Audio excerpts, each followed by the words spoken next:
Hi viewers, എല്ലാവർക്കും നമസ്കാരം. നമ്മളൊരു പുതിയ ടെക്നിക്കൽ വീഡിയോ ആയിട്ട് വന്നിരിക്കുകയാണ്. അതായത് നമ്മളൊരു പുതിയൊരു തയ്യൽ മെഷീൻ മേടിച്ചു. അതുമായി നമ്മൾ വീട്ടിൽ ചെന്ന് ഒരു ദിവസം തയ്ച്ചു. സൂചി പൊട്ടിപ്പോയതിന് ശേഷം നമ്മൾ സൂചി മാറ്റിയിട്ട് കഴിഞ്ഞിട്ട് എങ്ങനെ തയ്ച്ചാലും നൂല് പൊട്ടി പോയിക്കൊണ്ടിരിക്കുന്നു.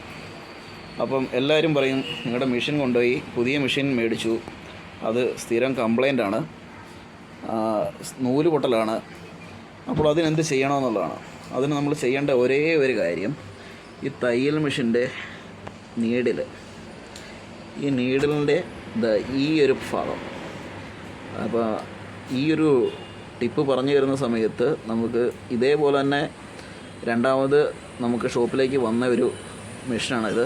നൂല് പൊട്ടി പോവാണ്. കൊണ്ടുപോയിട്ട് 2 ദിവസം പോലും ആയിട്ടില്ല. അപ്പോൾ അതിനെന്താ ചെയ്യേണ്ടതെന്നുള്ളതാണ്. ഈ ഒരു നീഡിലിട്ടിരിക്കുന്നത് റോങ് ആയിട്ടാണ്.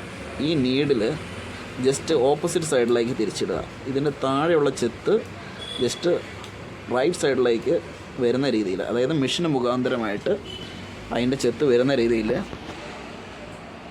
ആ നീഡിൽ നമ്മൾ സെറ്റ് ചെയ്തിട്ടുണ്ടെങ്കിൽ ഈ നൂല് പൊട്ടൽ അവിടെ ഒഴിവായി കിട്ടും. Thank you.